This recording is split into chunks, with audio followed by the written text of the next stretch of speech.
Hey guys, how you going? Hope you're all doing very well. This afternoon I'm going to be doing another movie review, so hopefully you find this one interesting. This movie is a horror film from the United States, English language, released in the year 2017, directed by Victor Matthew, and this film is called The Monster Project. So The Monster Project opens up with a group of friends. They're doing YouTube videos where they're depicting real monsters. It's all fake, but it's very viral, so a lot of people like what they're doing. So one of the friends decides that he's going to go one step further and actually do a documentary about real life monsters, and he sees this as an opportunity to really set them up as far as money is concerned. So they put out a casting call for 3 people who want to be subjects of this documentary, and they get the interest from 3. So there's a guy who claims to be a skinwalker, who's a Native American Indian. There's another woman who is supposed to be a demon, and also another who's a vampire. So they all congregate at this very mysterious mansion, and this, as the documentary starts to go along, they start to realise that maybe there is a little bit more truth to what they're saying than they first gave them credit for. So the night is about to get very interesting, and what happens for each and everyone involved is something you're going to have to find out for yourself, because that's as far as I'm going with my synopsis.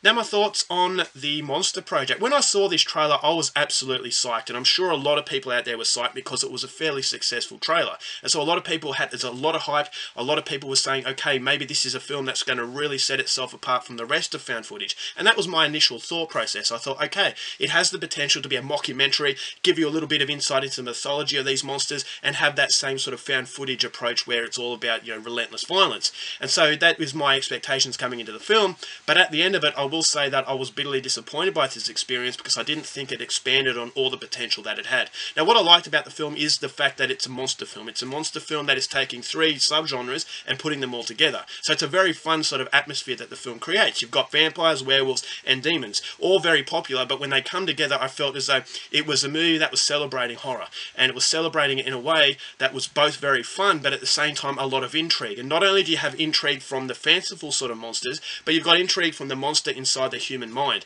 You got one character who's had a traumatic past, and he's starting to try and come to terms with what that psychological demon is. And so that was a monster that was indicating, monsters are very realistic, and they can actually exist in each and every one of us. So I thought that aspect was very good as well. And so when he starts to come into the film, I thought, all right, there are different sort of dimensions of horror in this film. There's psychological, there's straight out, subgenre horror, and there's also that straight out, balls to the wall action sort of horror. So that was all very good.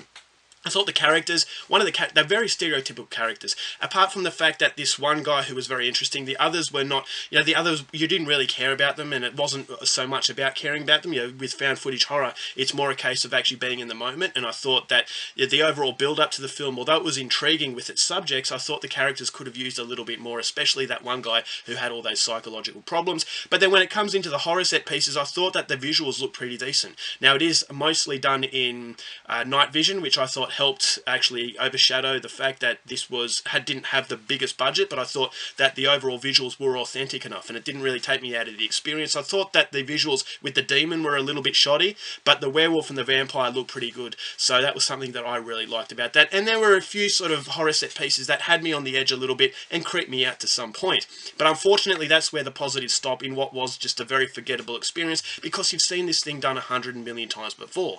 And so you've got that mythology of these monsters, which reminded me of a film called Digging Up the Marrow, which is a movie it's about monsters, and it was about getting into the monsters and learning about them, and then the horror set pieces kicking. But this movie, it gives you a very vague description. The whole film is very vague, and it just feels like something very empty. So it's not setting itself apart from anyone else. It's more concerned with being another Blair Witch film than it is being a film of its own, basically making a shadow of its own. So it's following very similar formulas that have come before it. Therefore, I felt as though I was using a cheat sheet. It was like going into an exam at school and knowing the answers and not testing yourself. And that's exactly what I got from this movie, is that because I've seen it done so many times before, I knew it was around the corner, I knew what was waiting for them, and it was basically the anticipation of actually how these monsters are going to look was a lot better than what you actually get when it starts to go all downhill for them. So that was bad, and I thought the ending was really bad as well. It's a very cliched ending, and I was hoping that the director wouldn't go down this path, but unfortunately he does, and that it feels as though the whole experience was a cheat, is that you go into it and you're enticed by what you see in the trailer,